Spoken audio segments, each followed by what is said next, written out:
Queridos hermanos, bienvenidos a este día. Para los que se conectan a través de Zoom, bienvenidos desde la comunidad mesiánica Temerosos de Dios en El Salvador. Los saludamos y esperamos y creemos, confesamos, esperamos y estamos completamente persuadidos que el Eterno tiene una palabra que dar a cada uno de nosotros el día de hoy.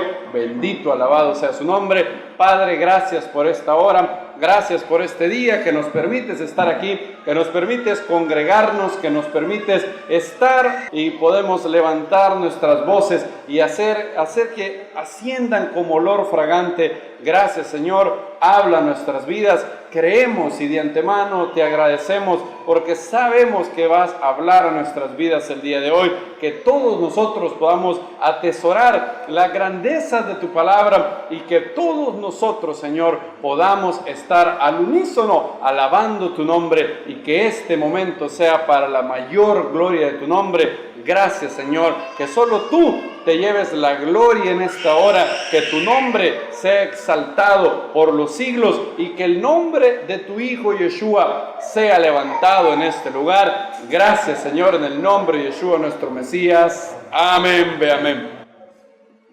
Bienvenidos, hermanos. Como todos sabemos, hoy estudiamos dos parashot, la parashá Aharei Mot y la parashá Kedoshim, la parashá de la santidad, la parashá en donde hay muchos mandamientos, al igual que en la parashá Mishpatim y en la parashá Kitetse. Es una de las parashot que más mandamientos tienen.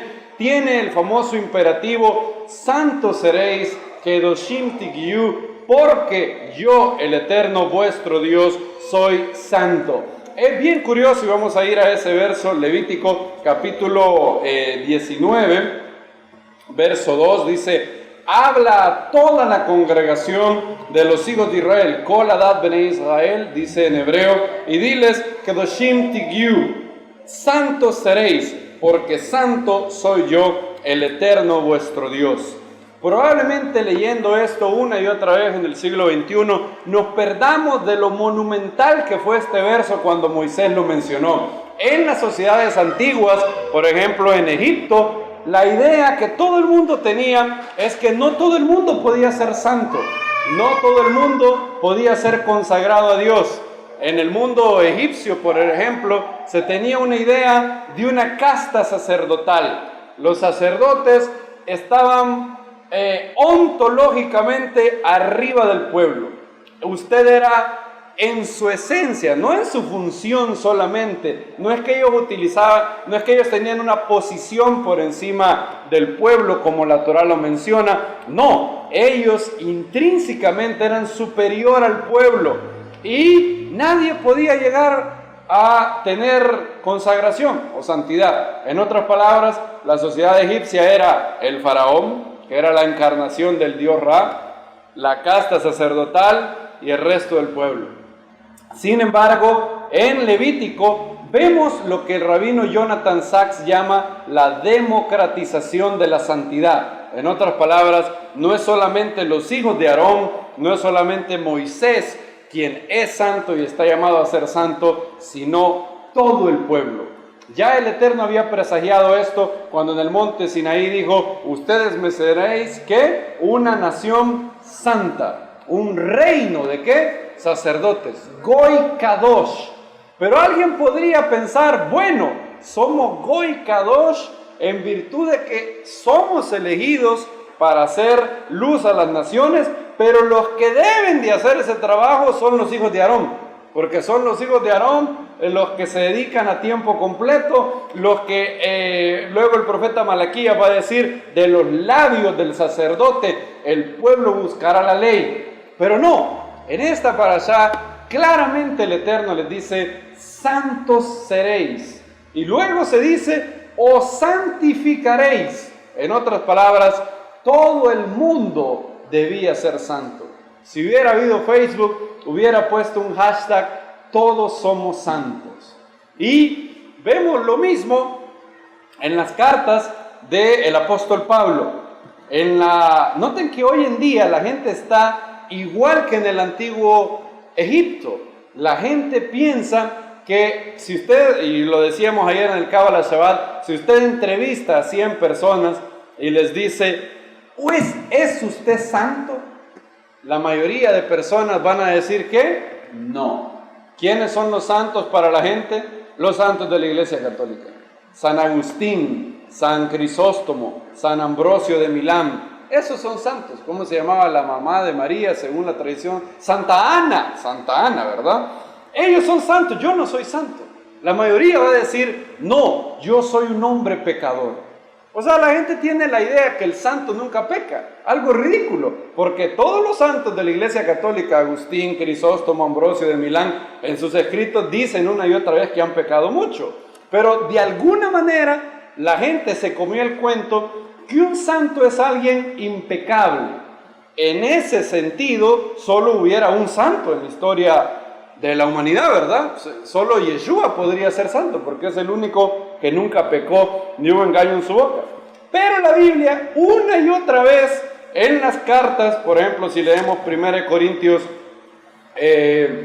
1, 2, dice, bueno, desde el 1, Pablo, llamado a ser apóstol de Yeshua el Mesías, por la voluntad de Dios, y el hermano Sóstenes, a la comunidad de Dios que está en Corinto, a los santos en Yeshua el Mesías, llamados a ser santos, con todos los que en cualquier lugar invocan el nombre de nuestro Señor Yeshua, Señor de ellos y nuestro. Luego Pablo también a los Efesios, si ustedes van conmigo a la carta a los Efesios, dice, Pablo, apóstol de Yeshua el Mesías por la voluntad de Dios, a los santos y fieles que están en Éfeso.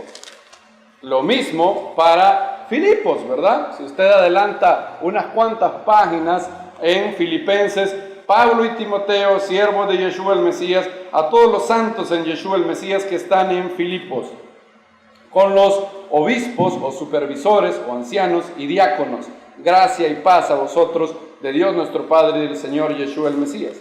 Lo mismo a los colosenses. Si usted adelanta unas cuantas páginas, Filipenses solo tiene 4 capítulos, Pablo dice, Pablo, apóstol de Yeshua el Mesías por la voluntad de Dios, y el hermano Timoteo, a los santos y fieles hermanos. Note que no hablan los líderes, no es que dice santos solo a los líderes, a los santos y fieles hermanos en Yeshua que están en Colosa. Y a que no, luego también menciona gracia y paz sean de vosotros a los tesalonicenses. A los tesalonicenses les dice la comunidad de los tesalonicenses. Curioso que ahí no menciona la palabra santos, pero lo eran, ¿verdad? No tiene que hacerlo cada vez Pablo. Creo que ya el patrón está bien detectado, ¿verdad? Todo aquel, ¿cuál es el concepto de los escritos apostólicos de un santo? Es todo aquel que ha sido santificado en Yeshua.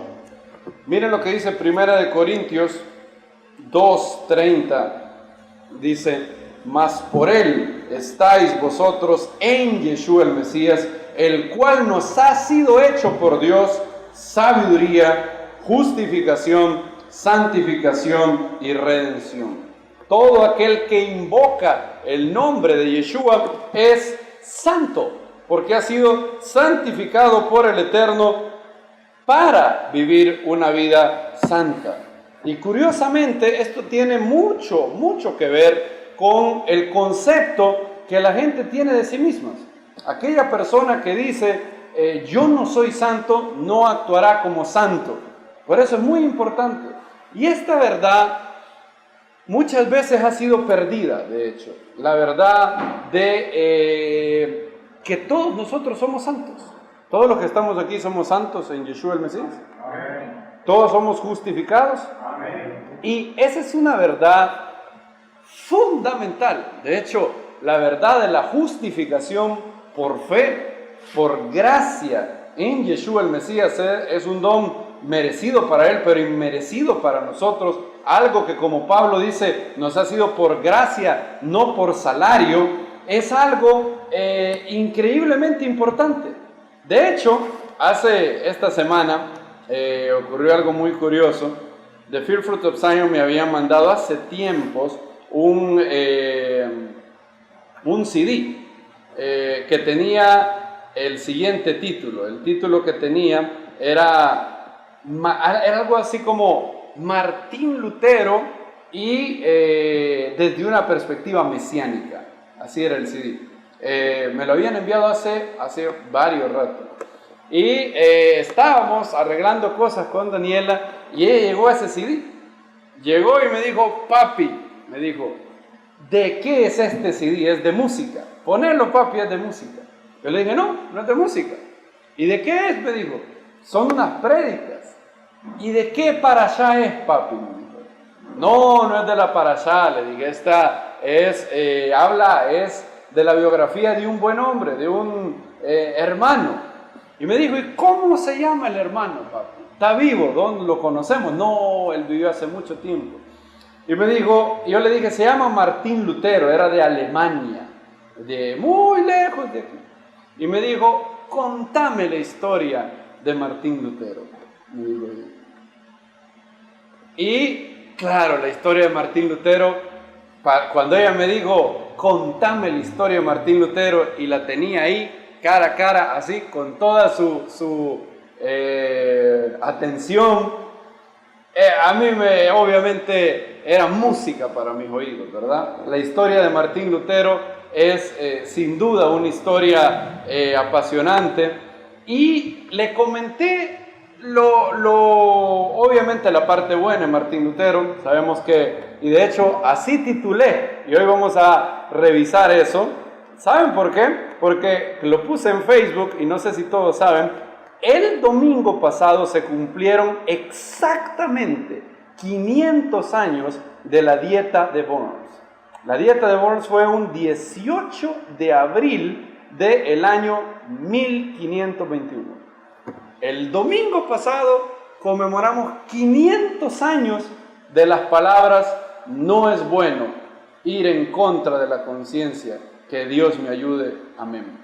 Y hoy he titulado a esta pequeña reflexión, Martín Lutero, lo bueno, lo malo y lo feo. Para aprender una perspectiva balanceada del gran aporte que Martín Lutero hizo al mundo, de las cosas no tan buenas de él y de las cosas brutalmente horribles de él. Una vez creo que el hermano, parece que fue a una conferencia, creo que me dijo, y él no sabía que Martín Lutero había escrito un libro odioso, ignominioso, que se llamaba De los judíos y sus mentiras, que literalmente es un libro horrible, es un libro donde Martín Lutero sacó lo peor de sí. De hecho, hay algunos psicólogos y psiquiatras que hoy en día han llegado a pensar que fue lo senil de Martín Lutero que causó, han llegado a especular si la edad o y lo vamos a ver, varios factores que lo llevaron a escribir un libro tan horrible. De hecho, quería hacer para los 500 años de la Reforma, hacer un estudio que se iba a llamar así, lo iba a publicar en Facebook, en la página, Martín Lutero, lo bueno, lo malo y lo feo. Pero hoy quisiera hablar de eso, debido a que el mundo entero le debe, hay una deuda de gratitud que el mundo tiene con Martín Lutero. Todos nosotros, de hecho. Si no me creen, pregúntenle al gran rabino Jonathan Sacks, que siendo un rabino ortodoxo dice, Martín Lutero fue el que trajo al mundo muchas de las libertades que hoy tenemos.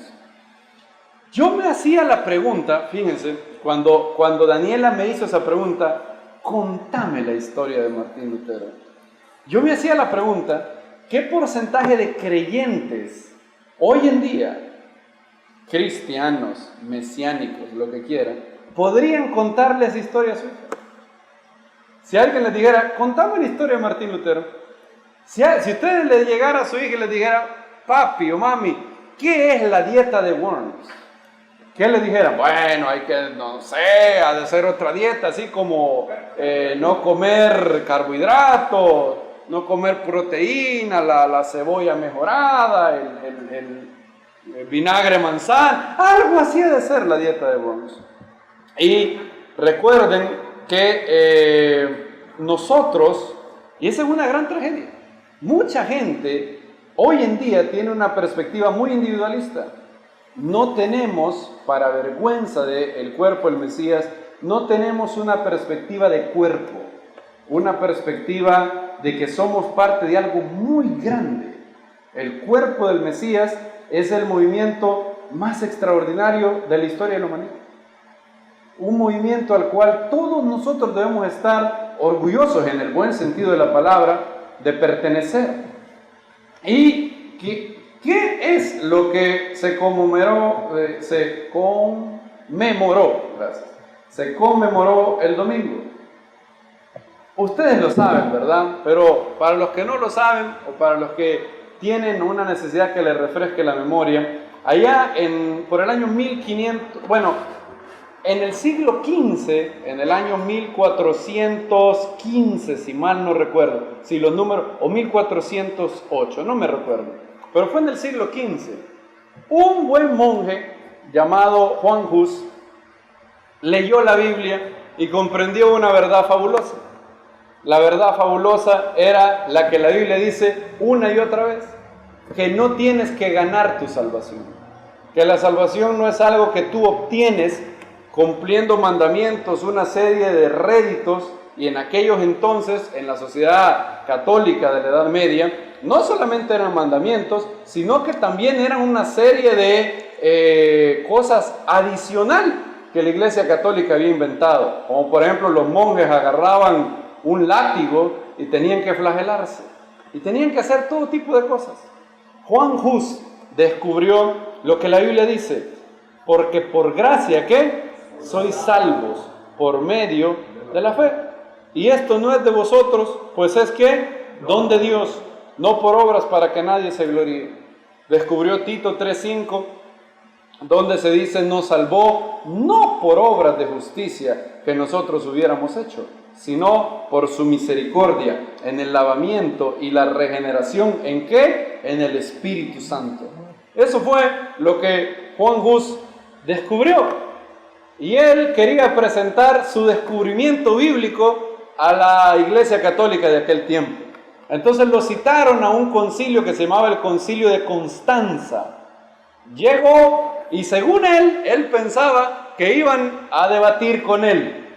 Lastimosamente llegó, vio un cúmulo de cardenales y monjes, vio sus libros y la única pregunta que le hicieron fue, ¿Juan Hus se retracta o no de lo que ha dicho? Y él negó retractarse. En el acto fue condenado a morir quemado en la hoguera. Quemado en la hoguera, por decir una verdad bíblica tan básica. Y aquí viene algo increíble, un chispazo de revelación. Juan Hus está muriendo, está siendo quemado, y él pronuncia estas palabras, grábese estas palabras en su mente. Él dice, Hus, el apellido de él, Hus, significa ganso en el idioma de él, creo que en bohemio. Y él dijo estas palabras proféticas, dijo, ahora están quemando a este viejo ganso, pero en 100 años se levantará un cisne que no podrán quemar. 102 años después, 102 años después, o sea, yo no sé si es una profecía o no sé, pero solo hay 2 años, o sea, es más, si queremos promediar, digamos que Juan Hus le pegó, ¿verdad? 102 años después, Lutero se levantó y clavó sus 95 tesis en Wittenberg, donde él vivía. 102 años después. ¿Cómo fue que esto pasó? Lutero un buen día iba con un amigo de él en camino a su casa cuando una tempestad horrible los embargó. El cielo se puso negro y empezó a haber una tormenta eléctrica.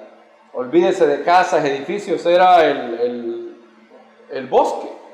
Y empezaron a correr porque era una tormenta eléctrica horrible. Cuando estaban en el bosque, un rayo cayó a los pies de Martín Lutero, matando en el instante a su amigo. Lutero se tiró en el bosque. Y claro, recuerden, es un monje católico, con toda la ignorancia que eso suponía en ese tiempo. Y él gritó a los cielos que si lo libraban de esa tormenta, que si no moría, porque, es decir, no es que sospechaba que podía morir, el amigo de él está muerto, literalmente, el rayo le cayó, y aterrado, él dice que si él sobrevive, va a entrar en un monasterio, y así pasó. Él entró en un monasterio, su papá no estaba muy contento, el papá de Lutero creía que por su intelecto él podía ir a ser un perfecto abogado, y él entró a un monasterio, y ahí él emprendió una lucha en su alma. ¿Saben qué era lo único que quería Lutero? Él había visto en aquel rayo la imagen de un Dios severo, estricto, un Dios de juicio. Y él decía, su única pregunta era, ¿cómo podrá blanquear su alma el nacido de mujer? Algo así como lo que había dicho Job. Y él empezó a hacer todo lo que le decían para purificar su alma. El hombre era muy piadoso, según él, en su concepto. Claro, hoy oímos eso y nos asusta, ¿verdad? Pero hay que evaluar a cada individuo en su tiempo. No podemos exigirle a alguien de hace 1000 años que tenga la claridad que tenemos en otras cosas hoy. Y él empezó a hacer todo lo que le decían. Rezaba, oraba. ¿Saben que había semanas, oigan, semanas enteras, 15 días, donde Martín Lutero pasaba orando las 24 horas del día? Las 24 horas del día. ¿Se puede imaginar eso? Ustedes me están viendo ahorita así como que, hermano, yo oro 15 minutos y ya estoy pensando qué voy a almorzar. ¿Cómo voy a orar 24 horas? En una semana, por ejemplo, en esos 15 días, en un periodo de 7 días, Martín Lutero durmió apenas, creo que 7 horas. Cecito me oye y dice, no, hombre, ¿cómo es posible? Si yo aquí ya me voy durmiendo como 10 minutos en esta... Y 7 horas en 7 días. Luego, para nada funcionaba. Él se sentía inmundo aún. Luego, él reflexionaba sobre sus pensamientos. Le habían dicho que tenía que confesar todos sus pecados a su confesor. Él iba todos los días donde el confesor a confesar todo mal pensamiento, toda mala acción, todo malo. Sus confesores, oigan, sus confesores llegaron al punto de molestarse y decirle, Martin Luther, venís otra vez a confesar. Es decir, el deseo de purificar su alma era tan grande que ya tenía harto a los confesores. No contento con eso, les digo, yo necesito purificarme más, ¿qué debo hacer? Le dijeron, prueba el látigo. Martín Lutero en sus días empezaba a latigarse, empezaba a orar un Padre Nuestro y se latigaba. Llegó a latigarse tanto que hacía charcos de sangre y se quedaba inconsciente después de latigarse. Ustedes oyen eso y dicen, wow, eso no es una buena idea, la Biblia lo prohíbe. Claro que lo prohíbe. Claro que en el judaísmo latigarse es una barbaridad. Pero recuerden que aquí estamos hablando de alguien que vivió en un periodo conocido como el oscurantismo. Si vivió en el oscurantismo se entiende que no era muy claro la cosa, ¿verdad? Había densa oscuridad. Y él lo hacía todo. Luego le dijeron que tenía que invertir más tiempo en oración o estar en silencio. En el frío horrible de Alemania, estando a 2 grados bajo cero, Martín Lutero se quedaba completamente callado por días soportando la nieve. Se congelaba, callado y llorando, solo queriendo purificar su alma. Un día le dijeron, Martin Luther ha sido elegido para ir a Roma. Y él dijo, ahora sí voy a purificar mi alma. Voy a ir a la santa ciudad de Roma. Él empezó y él estaba tan contento. Nunca había ido a Roma. Y estaba tan contento que decía, en Roma es donde yo purificaré mi alma. La santa ciudad. Y empezó a inició su peregrinaje para Roma. Cuando llegó a Roma, se espantó. Empezó a hablar con curas. Él pensaba que los curas de Roma iban a ser lo más santo de los santos. Empezó a hablar con curas. Y habían curas que se jactaban de que ellos eran tan santos que solo tenían relaciones sexuales con mujeres. ¿Se imaginan la cara de Lutero cuando le dijeron eso? Él pensaba que los curas de Roma eran la santidad máxima. Y le dicen, yo soy santo, solo me acuesto con mujeres. Imagínense lo que eso pensaba, lo que eso suponía. Le contaban que habían otros curas que no eran tan santos como estos otros. Voy a dejar a su imaginación lo que estos otros curas hacían. Martín Lutero, no contento con eso, dijo, no puede ser. No puede ser, ellos están arruinados, pero esta ciudad es santa. Es la ciudad santa. Se fue a la iglesia de Letrán y estando en las gradas de la iglesia de Letrán, iba rezando un rosario hincado en cada grada para purificar su alma. Y estando en la iglesia de Letrán, abrió su Biblia y habló la Biblia en el primer capítulo de la carta a los romanos y comenzó a leer. Llegó al versículo 16 y al leer el versículo 17, la vida de él y por consecuencia la vida de todo el mundo cambió cuando él leyó ese versículo. Él describió lo que pasó. Dice al inicio que leyó estas palabras, este verso, si usted le preguntan, ¿qué verso fue lo que generó que el oscurantismo católico dejara de existir en el mundo? Fue este verso, Romanos 1:17. Lutero leyó, porque en el Evangelio la justicia de Dios se revela por fe y para fe, como está escrito, mas el justo por la fe vivirá. Lutero dice que al inicio era un susurro. Él dice que leyendo ese versículo, sintió la dulce voz de Dios, un sonido apacible que le decía, querido Martín, el justo por la fe vivirá. Él dice que seguía leyendo y Dios le decía, Lutero, todo lo que tú has hecho no sirve para purificar tu alma. El justo por la fe vivirá. Lo volvió a leer y ahora él dice que era un grito del cielo que le decía, has estado haciendo todo lo equivocado, ni latigarte, ni aguantar frío, ni hacer todo lo que has hecho te salvará. La salvación es por fe. Y entonces él dijo que se postró, se abandonó en los brazos de Dios y dijo, salva a este pobre pecador que tiene fe en ti.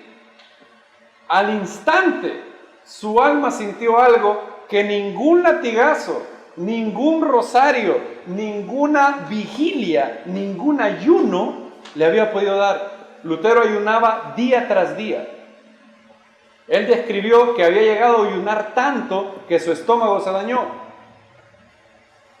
De hecho, estaba tan obsesionado con la búsqueda de autopurificarse que él decía que llegó a disfrutar más el ayuno que la comida. Y en ese momento, cuando él entregó su vida a Dios y se amparó y dejó que Yeshua lavara todos sus pecados, él dice que la pureza de su alma fue instantánea. Él experimentó el nuevo nacimiento. Y obviamente comprendió que había estado errado. Comprendió que todo el mundo estaba errado. Volvió a Wittenberg y empezó a publicar esto. Empezó a publicar, hemos estado mal. Dios te acepta por la fe en su nombre. No quiere, jamás Lutero dijo que, como dicen hoy los que abusan de la gracia de Dios, que obviamente no tenías que hacer ninguna buena acción. Claro que tienes, y es el resultado de la fe, no la condición para ser salvo, sino el resultado lógico, natural de ser salvo. Y él empezó a proclamar esto. Pasaron los años y sucedió lo de Juan Tetzel. El Papa empezó a reclutar dinero. El Papa León X quería reconstruir la catedral, creo que era la catedral de San Pedro, ¿verdad? Si mal no recuerdo. Y mandó un infame tipo que se llamaba Juan Tetzel, con imágenes del infierno, del purgatorio, de hecho. Y le decían a todas las iglesias: aquí están todos sus seres queridos en el purgatorio. Y ahorita el Papa les ofrece una indulgencia. Y la indulgencia es la siguiente: cuando el dinero cae, el alma sale, decía él. Ustedes que tiran la monedita y el alma de su familiar sale del purgatorio. Claro, era un negocio infame, ¿verdad? Sin vergüenza. Y este viejo monje, cuando llegó al lugar donde Lutero, que tenía una de sus cualidades, era que tenía una convicción y un coraje inquebrantable, no lo pudo sufrir. Dijo: no, esto no es posible. Es más, oigan, Lutero pensaba que este hombre no había sido mandado por el Papa. Él pensaba: no puede ser que el Papa esté diciendo esta sarta de tonterías. Este hombre no está bien. Luego le informaron que sí, el Papa era el que decía eso. Agarró un papel y publicó 95 tesis en la puerta de su catedral.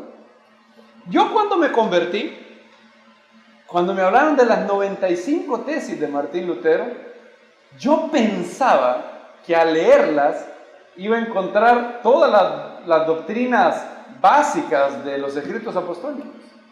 La leí y dije: por esto expulsaron a Martín Lutero. Las 95 tesis, lo único que dicen es que por las indulgencias nadie puede salir del purgatorio. Él nunca, no retó ni siquiera que María era la Madre de Dios. Nada de eso. El único punto de él era: hey, cálmense, no sean tan avaros, no sean tan sinvergüenzas, dejen de engañar a la gente.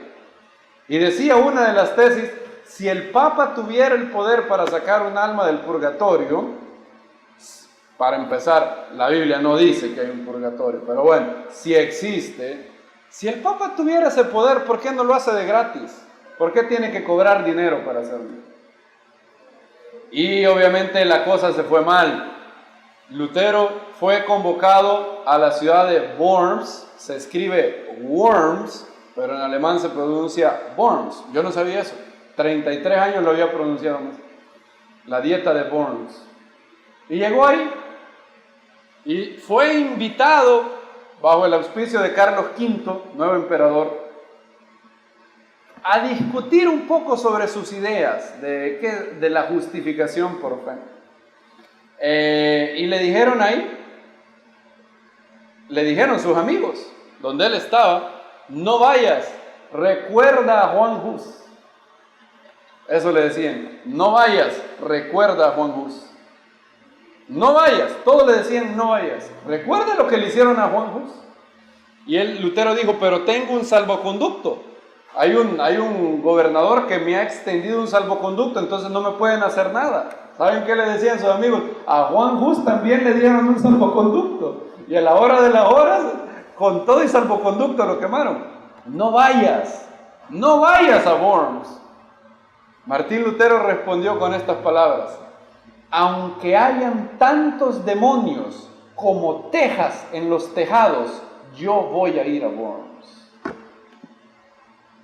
Aunque hayan tantos demonios como tejas en el tejado, yo iré a Worms. ¿Tendría usted el coraje de hacer eso? Sabiendo que lo pueden quemar vivito. Y nuestro monje imperfecto, taciturno, pero lleno de coraje y convicción fue. Y él pensaba otra vez que se iban a sentar a debatir con él. Jonathan Eck, el enviado del Papa, había preparado la escena. Lutero llegó, habían 5,000 personas en Worms. Jonathan Eck al frente, en una mesa todos los libros de Lutero, los que Lutero había escrito, 22 libros. Estaban los 22 libros. Eck le dice: Martín Lutero se retracta de todo esto que ha escrito. Lo primero que viene a la mente de Lutero es: Juan Hus otra vez. no sin oportunidad de debatir. Esto no va a ser una plática. Lo único que me van a pedir es, se retracta. Jonathan Eck lo vuelve a ver y los 5,000 y pico de personas viéndolo ahí, esperando una palabra para condenarlo a muerte, le vuelve a decir, Martín Lutero se retracta de todo lo que ha escrito. Y él dice, dado que el asunto que estamos tratando hoy es la salvación eterna de las almas, tengo que pedir un poco más de tiempo para pensar bien. Y Jonathan Eck le dice, le damos 24 horas. Lo llevan a una celda y Lutero pasa toda la noche orando, toda la noche. Toda la noche. Grita en la celda. ¿Saben cuál era la oración? No una oración con pompa, con términos así bien, ¿cómo diríamos? Rebuscados, gracias. No, la única oración de Lutero es esta. Dios mío, si me queman, si yo pierdo, no será Lutero el que habrá perdido, sino tu palabra. El Papa no le habrá ganado a Lutero, el Papa le habrá ganado a la Biblia. Si me queman, no habrá perdido Martín Lutero, tu evangelio que tiene el poder de salvar almas perderá. Y eso lo dijo toda la noche. Gritaba y oraba a Dios para que lo pudiera librar del Papa. Hoy en día, ahí en Worms, si ustedes van, yo espero algún día ir, y si voy, hoy en día ahí en Worms hay una placa que dice así, aquí se paró Martín Lutero por Dios y por su nación. Está el día de hoy la placa, donde él se paró, ahí está la placa, aquí se paró Martín Lutero por Dios y por su nación. Y llegado el momento, le dicen, Martín Lutero se retracta. Y él dice lo siguiente, bueno, especifíquenme de qué, porque en estos libros hay muchas cosas, tratando de ser, ¿qué diríamos? Diplomático, críptico. Por ejemplo, dice, aquí en los libros hay cosas sobre el Padre Nuestro, en la cual todos estamos de acuerdo. Dígame sobre qué. Eck le vuelve a decir, Martín Lutero, este no es el tiempo para dialogar. ¿Se retracta o no? Y en ese momento, sudando, Martín Lutero dijo, a menos que sea refutado y condenado por el testimonio de las Escrituras o por argumentos claros, ya que no creo que ni el Papa ni los concilios solos puedan hablar con inerrancia, ya que es evidente que a menudo se han equivocado y se han contradicho a sí mismos. Yo estoy convencido por las Sagradas Escrituras que he citado y mi conciencia está atada a la palabra de Dios. No puedo, ni debo, ni me retractaré de nada, ya que es peligroso y no es bueno ir en contra de la conciencia. Que Dios me ayude. Amén. Todo el mundo empezó a insultarlo, le gritaban hereje. Unos españoles que estaban ahí, miren los españoles siempre, los españoles y los que descendemos de ellos, siempre titulares en lo ignomioso, ¿verdad? Unos españoles andaban por ahí y le silbaban a Lutero, yo dije cuando leí esto, ¿verdad? De aquí es que somos indios, todos aquí en América que silbamos. Le silbaban a Lutero. Lutero oyó la siguiente sentencia, tiene creo que 25 días para retractarse o será quemado en la hoguera. Gracias a Dios, en el camino fue raptado por sus amigos.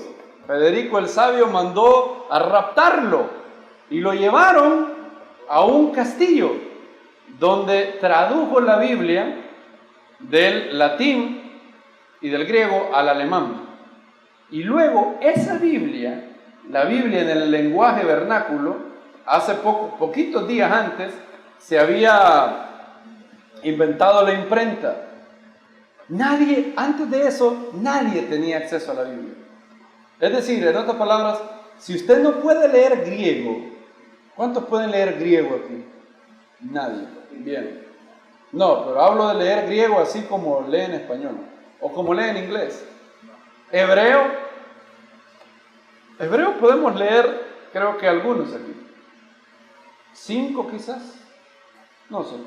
Bueno, si usted no puede leer ni en griego ni en hebreo, y no era judío, obviamente el pueblo judío sí tenía la Biblia, pero no los escritos apostólicos, obviamente.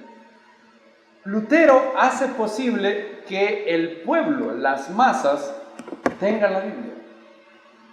Por eso, cuando Jonathan Sacks dice que Lutero sacó la Biblia del convento y la dio al mundo entero, está en lo cierto. Todo el mundo tiene una gratitud hacia lo que él hizo. Claro, hay cosas no tan buenas de Lutero y ya las vamos a ver y aprender de ellas, pero por eso le llamé lo bueno, lo malo y lo feo. La convicción de Martín Lutero.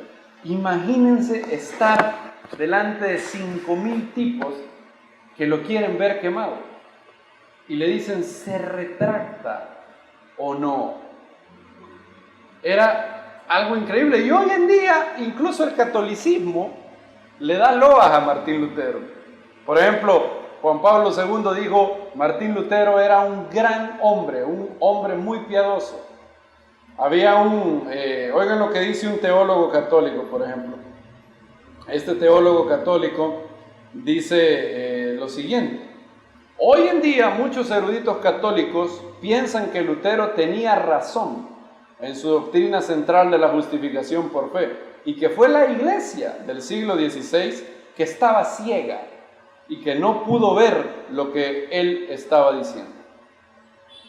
En el Concilio Vaticano II se proclamó que Martín Lutero en realidad no había estado equivocado. 450 años después se dieron cuenta y hoy en día hay muchos que empiezan a decir, oye, quizás Lutero no estaba tan mal. Curioso, porque mis tías, que son católicas, quizás no les gustará estas declaraciones. Y en aquel tiempo, cuando esto pasó, luego eso fue un boom. La Biblia empezó a salir. Alemania y otras naciones empezaron a despojarse de todo lo que el catolicismo había hecho tanto daño. Las naciones protestantes empezaron a ser las naciones más prósperas. Y el mundo entero cambió.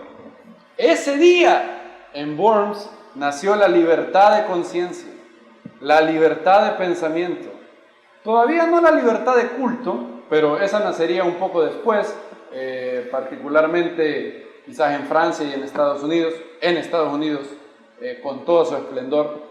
Pero ahí fue donde nació algo increíble, la capacidad de un hombre de decir, este libro es la única guía inerrante de fe y conciencia, la única. Y si no puedo ser persuadido, fíjense lo que dijo, con gusto me retracto si puedo ser convencido a través de las Escrituras, no por los papas, no por los concilios, porque ellos se contradicen entre sí.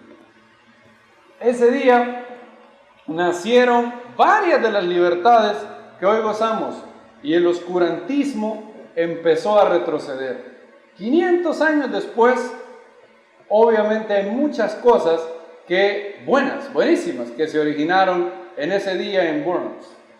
Ahora, claro, hay que entender, ¿verdad? Lutero era un hijo de su tiempo, habían cosas muy buenas de él, pero ahora pasemos a lo malo de Martín Lutero. Por eso le llamé lo bueno, lo malo y lo feo. Lo malo, la reforma no fue completa, obviamente. Lo único que Lutero hizo fue decir que la justificación era por fe. Pero Martín Lutero siguió creyendo, por ejemplo, en el concepto que María era la Madre de Dios. Al inicio tenía sus dudas sobre las imágenes y muchas otras cosas. De hecho, por eso, si ustedes son acuciosos, si ustedes ven a un luterano de hoy en día, y eso 500 años después, todavía tienen muchas similitudes con el catolicismo. Son muy, bueno, aquí creo el de la iglesia luterana de aquí casi parece literalmente un cura. Entonces la reforma, con todo y que fue buena, fue insuficiente. Martín Lutero no llevó a los cristianos a las raíces, a la cuna judía de la fe, no llevó a las raíces hebreas de la fe.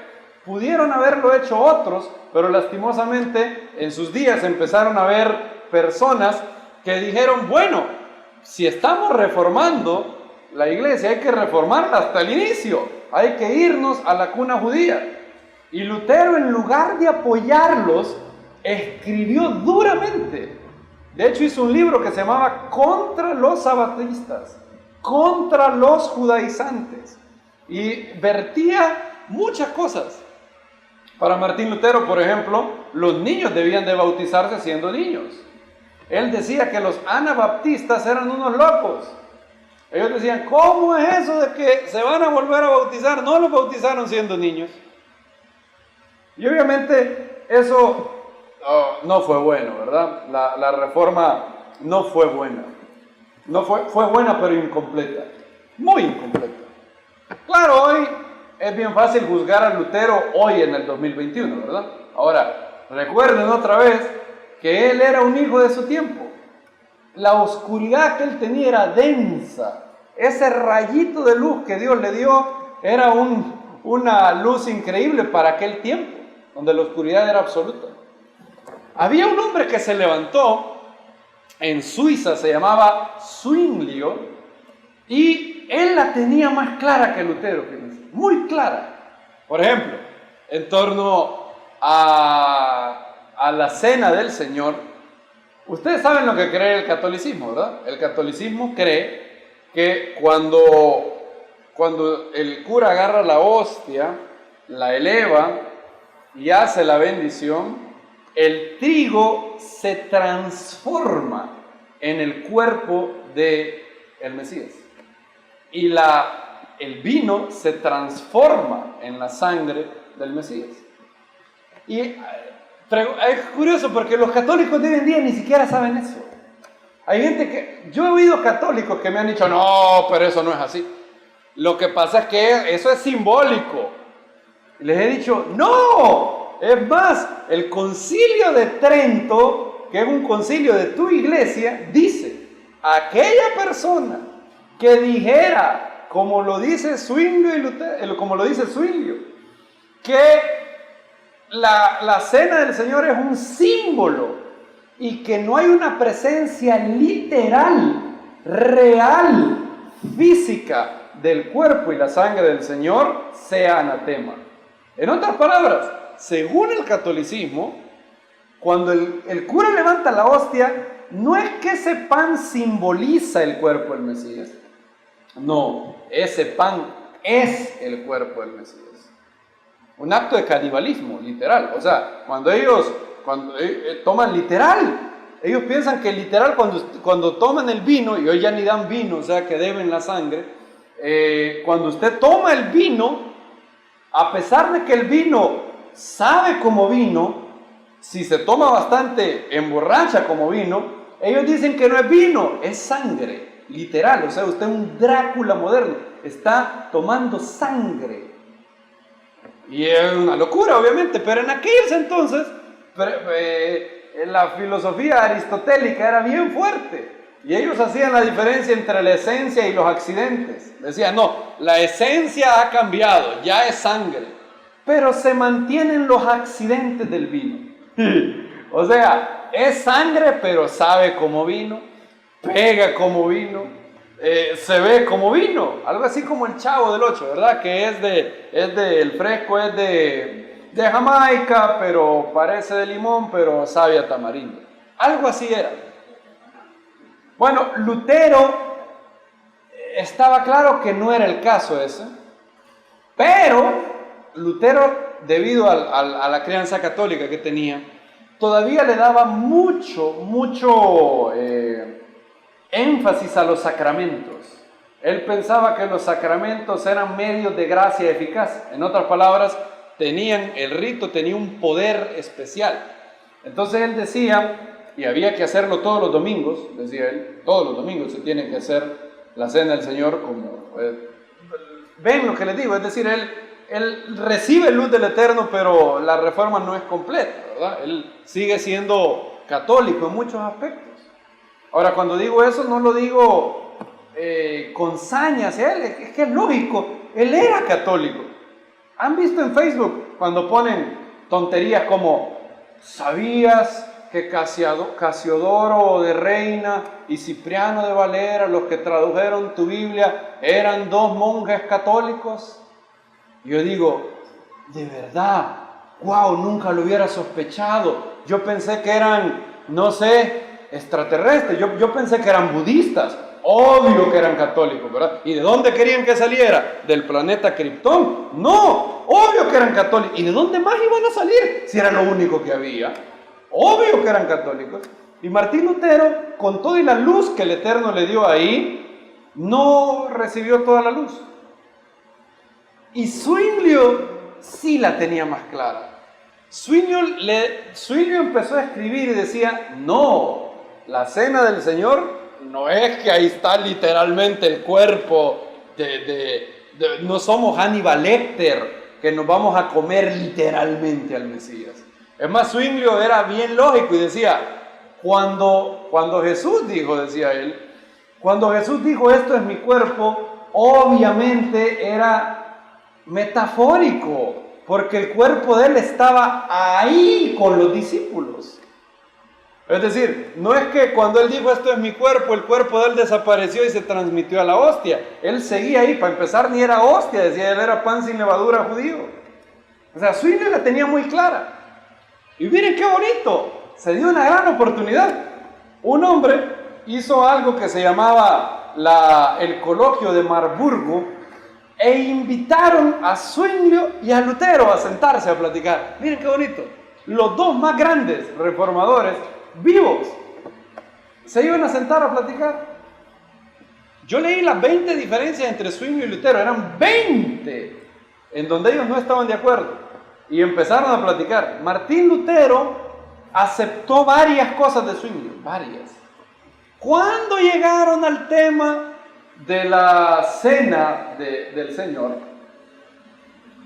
Martín Lutero agarró un cuchillo y escribió en la mesa, esto es mi cuerpo. Creo que era hoc e corpus meum, algo así creo que es en latín.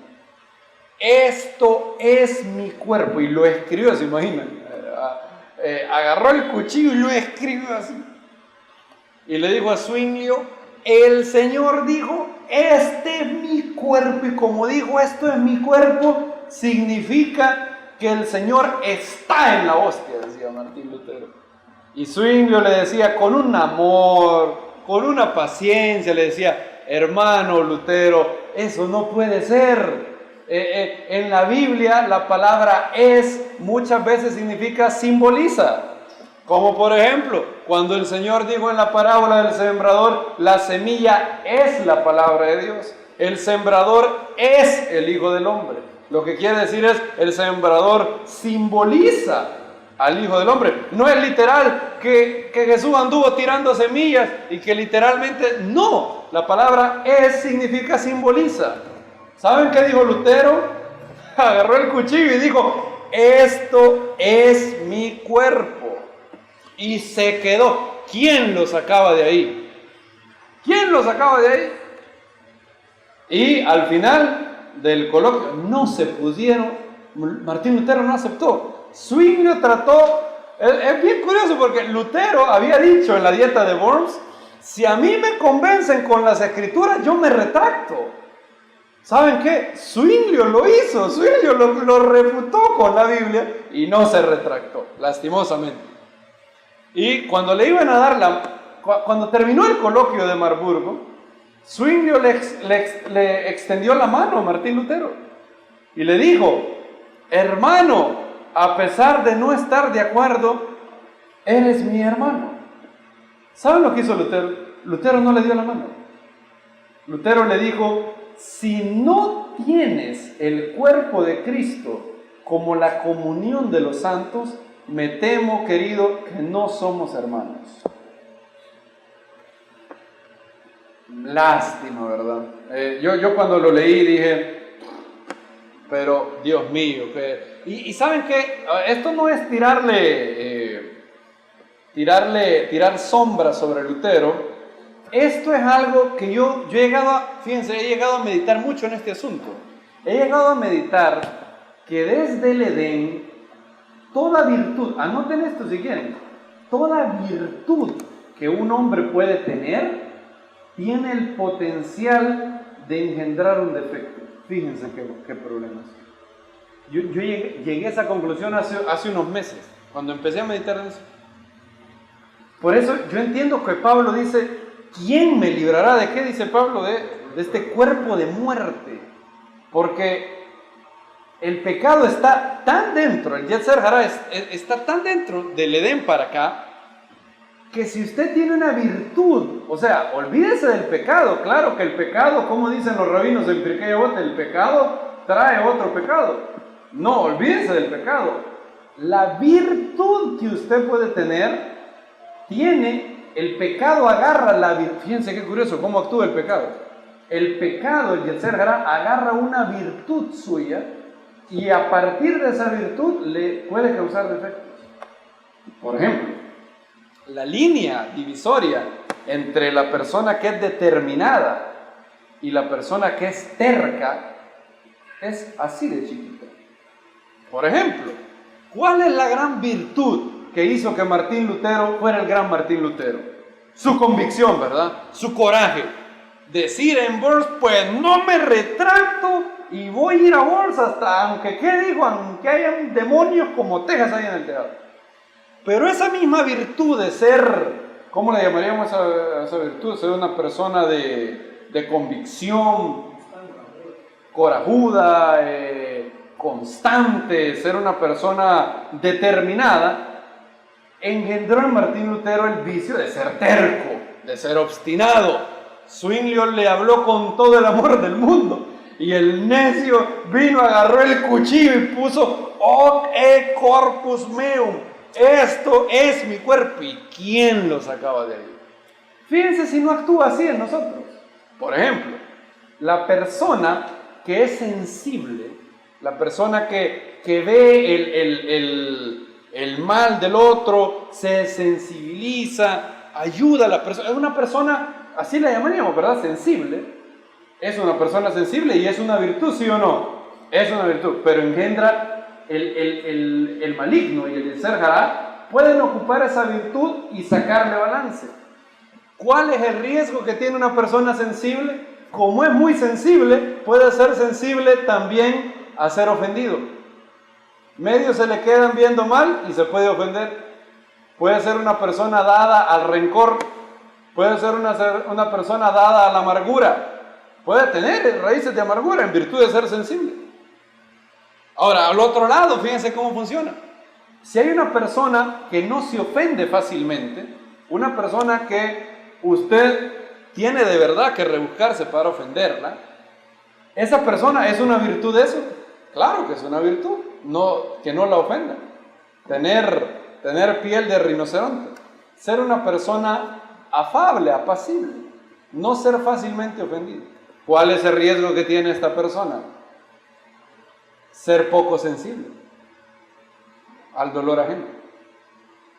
Debido a que él es muy fuerte, fíjense las personas que tienen una buena salud, ¿cuál es el riesgo que pueden padecer? No tener empatía con las personas que tienen una salud frágil.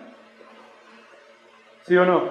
Porque no entienden, no pueden entender. Ellos dicen, todo el mundo lo tiende a ver por los lentes propios, ¿verdad? Por ejemplo, yo, bendito sea el Eterno, siempre he tenido unos riñones muy buenos, bendito sea el Eterno. Con poquita agua, algunas veces se me olvida, tomo agua, pero yo creo que una vez en mi vida he sufrido una infección en las vías urinarias, una vez. Y ni siquiera me tuvieron que dar antibiótico, nada, me curé con unas hierbas. Un día me curé. Ahora, por ejemplo, Nancy, algunas veces ha tenido problemas en las vías urinarias. Entonces, como yo no he tenido eso, ¿cuál es el riesgo que tengo? Ser insensible a lo que ella está pasando. Con Nancy pasa al revés. Nancy es increíblemente fuerte para las gripes. Fuertísima. Cuando una gripe dobla a Nancy, hay que afligirse, porque esa sí está fea. Nancy le da gripe, ella anda planchando, lavando ropa. A mí me da gripe, llamo al notario y digo, mi testamento, llamen al notario. Me da gripe de hombre, de esas que pegan fuerte. Las mujeres que han tenido un parto están casi sabedoras de lo que es una gripe de hombre. De esas que pegan con todo. No, obviamente estoy bromeando, pero se ha descubierto, ¿sabe por qué el hombre? Todas las hermanas que me están oyendo les da risa, porque dicen, de verdad, le agarra una gripe y piensa que no. No, lo que pasa es que el hombre invierte más testosterona y hay varias hormonas que el hombre las invierte para su fuerza y todo. Entonces, nosotros manejamos no tan bien las gripes como una mujer. Es decir, genéticamente, por diseño, la mujer está cableada para manejar mejor las gripes. No digo que no pueda haber una mujer que sea proclive a tener. No, claro que sí. Pero por lo general, una gripe le pega más fuerte a un hombre. Y hay otras cosas que las mujeres son más proclives a tener, ¿verdad? Y miren cómo podemos aprender eso de lastimosamente lo malo de Martín Lutero. Aquello que era su gran fortaleza, al mismo tiempo que era su gran debilidad. Su convicción lo llevó a ser terco. ¿Qué problema es ese? ¿Quién me librará de este cuerpo de muerte? Decía Pablo. Aquella persona que generalmente toma la vida con tranquilidad puede tener el problema de desbalancearse y hacerse un tipo fresco, irresponsable. Aquella persona responsable puede llegar a tener problemas de ansiedad, de hipertensión, de nervios, porque como tiene tanta responsabilidad, se toma bien a pecho el cariño de los suyos, se preocupa. Es decir, en este mundo, la clave de todo es el balance. Por eso Maimónides dice en el Mishneh Torah que el hombre justo es un hombre balanceado, que no es un hombre que se enoja por todo, pero tampoco es un hombre que se enoja por nada, que no es todo eso, es un balance. Y lastimosamente la oportunidad, imagínense, Zwinglio y Lutero de la mano, hubiera sido algo maravilloso, pero bueno, el Eterno tiene su plan, todo esto ha sido plan del Eterno, ¿sí o no? Todo ha sido plan del Eterno. Hubiéramos querido que Martín Lutero hubiera restaurado de verdad el cuerpo del Mesías, hubiera puesto las fiestas del Eterno, hubiera quitado el odio del pueblo. Claro que hubiéramos querido eso. No pasó. Ese es trabajo de nosotros hoy, el día de hoy. Si hay una virtud que Lutero tuvo, fue que dijo, el cuerpo del Mesías tiene que estar en una constante reforma, dijo él. Y eso sí es cierto. En una constante reforma. Ya que nuevos tiempos engendran nuevos vicios. Y lo que era la medicina de ayer puede ser el veneno de hoy. En otras palabras, el único libro que contiene todas las curas de todos los tiempos es la bendita palabra de Dios. Es la única. Pero no una institución, no una congregación. De hecho, si tenemos una fortaleza, tenemos que estar en guardia de que esa fortaleza del Yetzer Hará no la ocupe para desbalancearnos. Y eso es algo que tenemos que prestar oído. Y finalmente, lo feo de Martín Lutero. Creo que todos sabemos qué fue lo feo, ¿verdad? ¿Qué fue lo feo de Martín Lutero?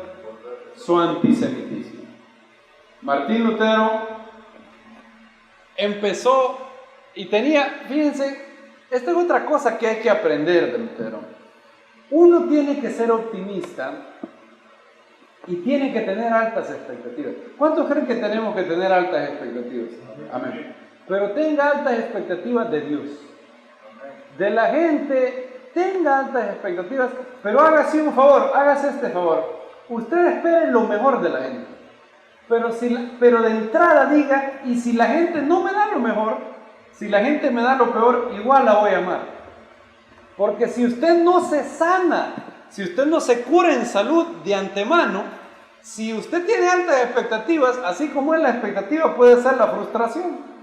Entonces, Martín Lutero, diríamos quizás, ingenuamente quizás, con todo su mejor corazón, pero ingenuamente, él pensaba esto, mire, él dijo, los judíos han rechazado a Cristo porque no veían en el catolicismo la verdadera gracia, el verdadero evangelio. Una vez, decía él, que yo haya purificado a la iglesia, los judíos se van a convertir en masa. O sea, él esperaba que una vez él hiciera la reforma, miles de judíos iban a llegar a hacer cola a la iglesia de él. Un poco así de ingenuo aquel que hace 10 años pensó, los judíos no han creído porque le llamamos Jesús al Mesías. Hay que llamarle Yeshua y van a creer. O no, lo que pasa es que decimos Dios le bendiga, digamos Shalom. No. Bueno, adivinen qué pasó. Escasamente un judío se convirtió en creyente en Yeshua. Obviamente Martín Lutero no sabía en aquel tiempo que habían miles de barreras, cientos de barreras, quizás estoy exagerando, pero decenas de barreras para que un judío pudiera aceptar al Jesús que él predicaba. El Jesús que Martín Lutero todavía predicaba era un Jesús que había abolido la ley, obviamente. El Jesús que Martín Lutero predicaba era un Jesús que tenía madre y que era Dios. Es decir, pero obviamente casi nadie se convirtió. Pero Lutero, para tratar de hacer judíos a la fe, escribió un libro muy bonito. Se llamaba De que Jesús, el Mesías, fue nacido judío. Lo escribió en 1523. Y tenía palabras muy bonitas para el pueblo judío. Esto fue lo que él escribió, una de las cosas. Dice, si los apóstoles, que también eran judíos, hubieran tratado con nosotros los gentiles, como nosotros los gentiles hemos hecho con los judíos, no habría ningún cristiano de entre los gentiles, dado que ellos se comportaron con nosotros los gentiles en una manera tan llena de hermandad, nosotros también en reciprocidad deberíamos de tratar a los judíos en una manera completamente fraternal, en aras de poder convertir a algunos de ellos. Cuando estemos inclinados o proclives a jactarnos de nuestra posición, debemos recordar que nosotros no somos nada más que gentiles, mientras que los judíos son el linaje de Cristo. Somos extranjeros y somos familia política del Señor, decía él. En cambio, los judíos son parientes de sangre, primos y hermanos de nuestro Señor. Dios en esto ha demostrado por sus actos que ninguna otra nación entre los gentiles ha sido aquella en la cual nos ha injertado. Martín Lutero se deshizo en lodas al pueblo judío, y él esperaba que los judíos iban a leer este tratado, iban a llegar en masa a convertirse. No pasó, y en realidad pasó lo peor. A Lutero le llegaron unos tratados antimisioneros, le llegó el Toldot Yeshu, y le llegó unas descripciones de Jesús de los antimisioneros judíos de su tiempo, completamente, ¿cómo diríamos? Terribles. Le decían, mira, hay este tratado, hay este libro que se llama el Toldot Yeshu, que dice que Jesús está ardiendo en el infierno en una olla de semen. Y descripciones tan brutales como esas. Entonces, Lutero, que aparte de tener amor en su corazón, algo que lo distinguía, sí tenía amor, pero ya sabemos que era lo que lo distinguía, ¿verdad? Lo que lo distinguía era su celo. Y entonces cuando le dicen, hay un grupo de judíos que dicen que Jesús no nació de una virgen, dicen que nació de un soldado romano que se fue a motelar con la Virgen María y se llamaba Pandera, y por eso le llaman Yeshu ben Pandera. Y le empezaron a decir todo lo que decían. Martín Lutero se llenó de ira y 20 años después de haber escrito el libro de que el Señor Jesucristo nació siendo judío, escribió un libro que se llamaba De los judíos y sus mentiras. ¿Cuántos han leído ese libro? ¿Alguien ha leído? ¿Tú lo leíste? Bien. ¿Usted lo ha leído? Yo lo he oído mencionar. A ver, ¿tú lo leíste completo? Yo lo leí completito, lo leí de pasta a pasta. Tiene cosas donde Lutero refuta algunas objeciones judías. Muy bien, lo hace muy bien de hecho. Pero la mayoría del libro tiene un contenido antisemita tan horrible que cuando lo leí yo pensé que había salido de algún soldado nazi. Por ejemplo, Martín Lutero da un plan para deshacerse del problema judío. Y el plan que él da es terrible. Él dice que hay que quemar las sinagogas, hay que quemar el Talmud, hay que prohibir so pena de muerte a sus rabinos de que prediquen. A los judíos saludables había que darle la piocha, la pala, el azada para que trabajaran con el sudor de su frente. Y si no querían había que expulsarlos de Alemania. No había que permitirles jamás que prestaran a interés porque ellos eran unos avaros que solamente se servían de los nobles alemanes y otras cosas terribles. El libro, es decir, la peor cara de Martín Lutero está en ese libro. De hecho, creo que un día leí que poquito tiempo después de escribir ese libro, Martín Lutero murió. Poquito tiempo después. Yo creo que él fue disciplinado por Hashem por escribir ese libro. Yo creo que en él se cumplió lo que dice 1 Corintios, que dice, si somos disciplinados por el Señor, entonces no seremos juzgados por el mundo. Hashem lo juzgó en este mundo para que él pudiera tener parte en el mundo venidero. Fue demasiado duro. A los pocos días de escribir el libro murió. Es un libro horroroso, terrible. Ahora, hay gente, en torno a esto hay dos tipos de gente. Está el tipo que no sabe esto. Hay gente que tiene una imagen impecable de Martín Lutero. Creo que él decía, creo que el hermano dice que un día le dijo a un hermano, mire, y Lutero persiguió judíos y lo hicieron regresado, y le dijo, tenés que leer la historia, anda a leer este libro de Martín Lutero, porque él no sabía, porque en la iglesia evangélica no enseñan eso, tratan de presentar a un Martín Lutero bien sanitizado, bien con alcohol gel, ¿verdad? Con toallita húmeda, un Martín Lutero de toallita húmedo. Y no, yo por eso llamé a esta enseñanza Martín Lutero, lo bueno, lo malo y lo feo. Porque eso fue terrible y no hay que esconderlo. De hecho, hay luteranos que hasta el día de hoy han pedido disculpas públicas al pueblo judío por ese libro tan terrible. Ahora hay otros que han exagerado. Miren cómo es la cosa. Y esto es mucho, en el mundo mesiánico esto ha pasado. Y hay gente que ha puesto, ¿sabías que el reformador católico, y lo dicen ya católico, ya no lo dicen por carácter histórico, ya lo dicen con saña, ¿verdad? Porque el grecorromano Martín Lutero escribió un libro de los judíos donde dice eso. Y ellos dicen, Adolfo Hitler se basó en el libro de Martín Lutero para eso. ¿Han oído eso también? Hay gente que dice, yo escuché a un tipo que le llamaba a Martín Lutero le llamaba el Juan el Bautista de Hitler, le llamaba. Pues se entiende la idea, ¿verdad? Así como Juan el Bautista preparó el camino al Señor. Esta persona decía que Martín Lutero había preparado el camino para Adolfo Hitler.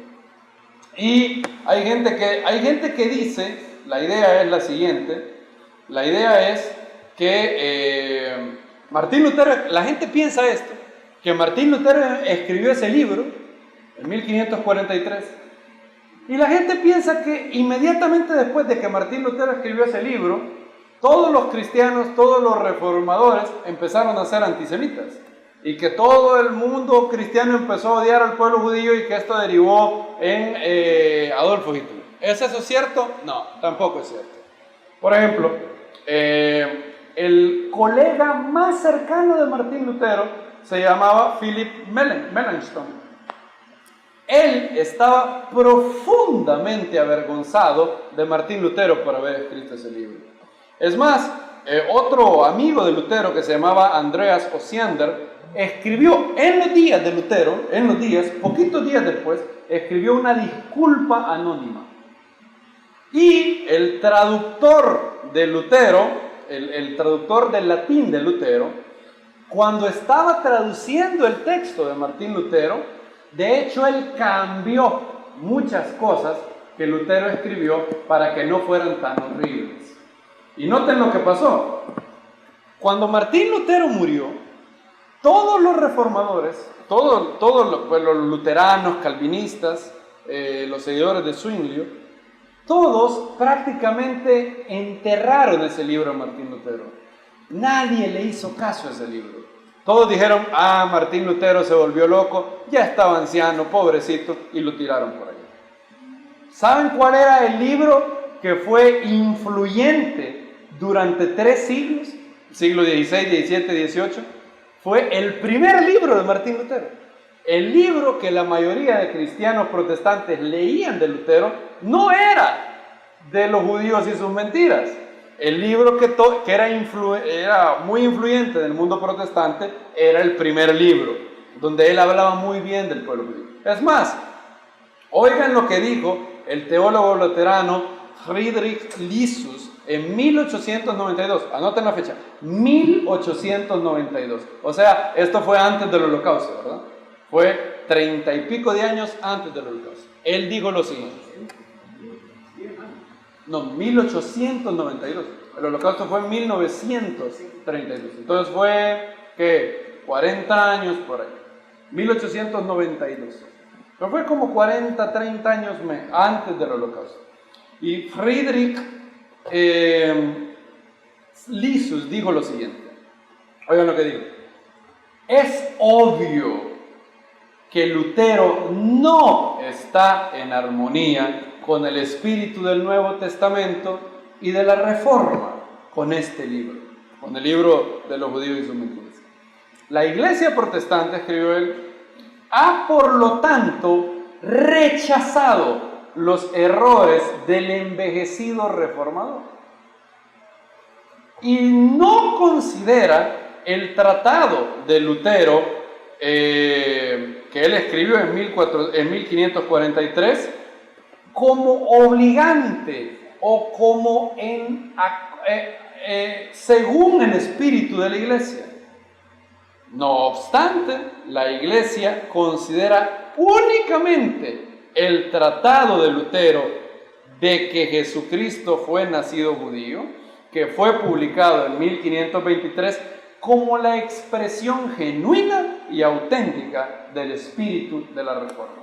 En otras palabras, tampoco es cierto, no es cierto ni una de las dos cosas. Tampoco Martín Lutero era impecable y no tenía ningún error, pero tampoco es cierto que ese libro fue el que cultivó todo el odio antijudío en Alemania. No es cierto. De hecho, la inmensa mayoría de teólogos luteranos lo rechazaron estando Lutero vivo, no digamos muerto.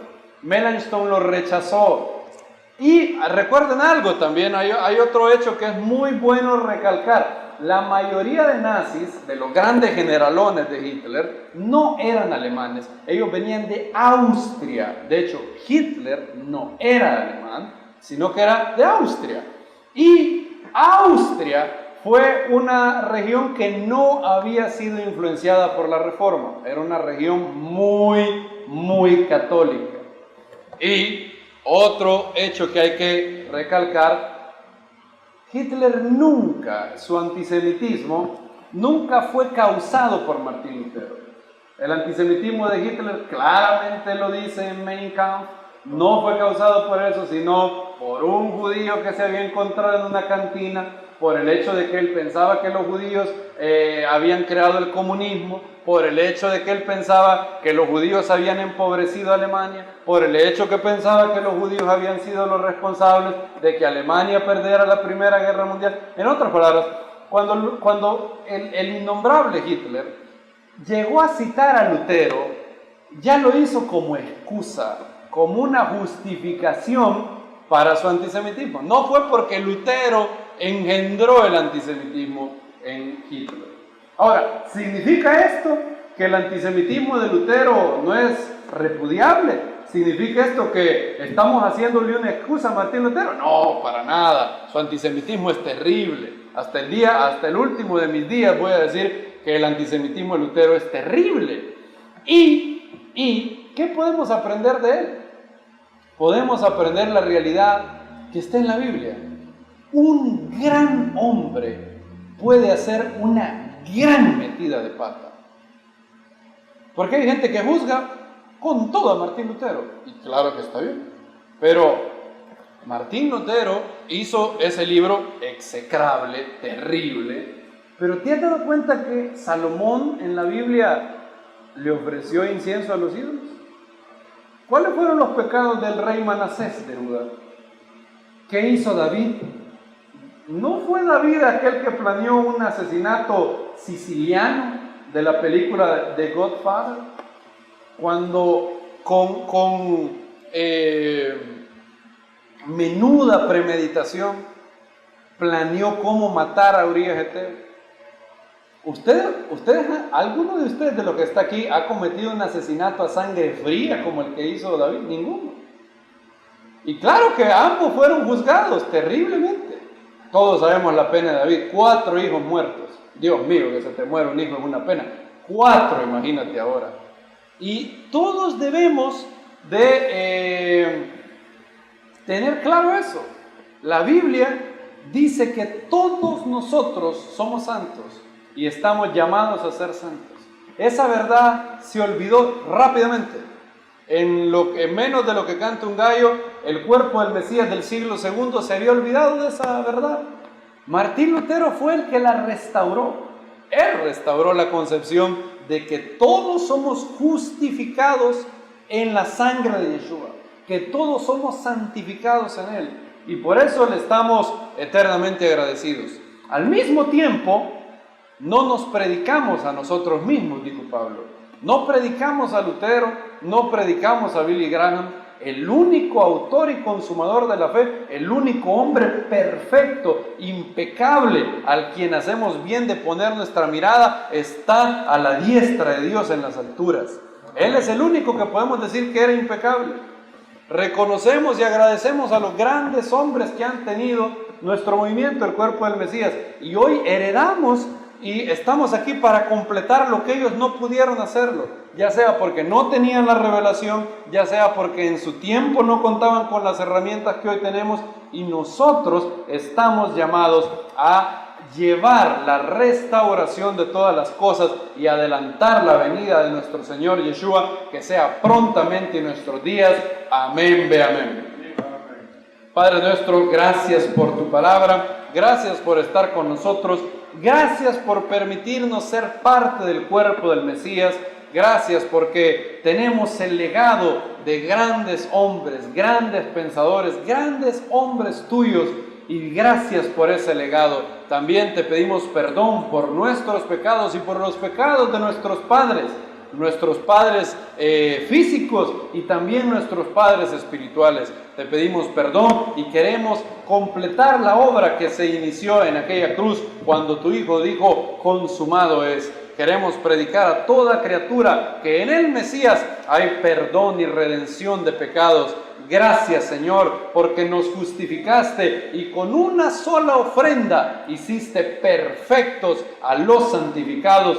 Gracias, Señor. Te pedimos que bendigas esta semana, que bendigas a cada uno de mis hermanos, que bendigas lo que toquen y que la dulzura del Eterno esté sobre ellos y que tú edifiques la obra de sus manos, que afirmes la obra de sus manos. Bendice nuestro país, bendice a todos los países desde donde se conectan mis hermanos y todos aquellos que van a escuchar luego esta enseñanza, que esto haya sido de bendición, que seamos exhortados no a imitar lo malo del gran reformador alemán, sino que seamos exhortados en un mundo donde las convicciones se venden, se traicionan, a tener convicción, a tener, Padre, una convicción férrea y a dar la buena profesión delante de muchos testigos. Gracias, Señor, en el nombre de Yeshua, nuestro Mesías. Bendito sea el nombre del Eterno. Que el Eterno los bendiga y que tengan una semana llena de bendición. Shavua Tov a todos.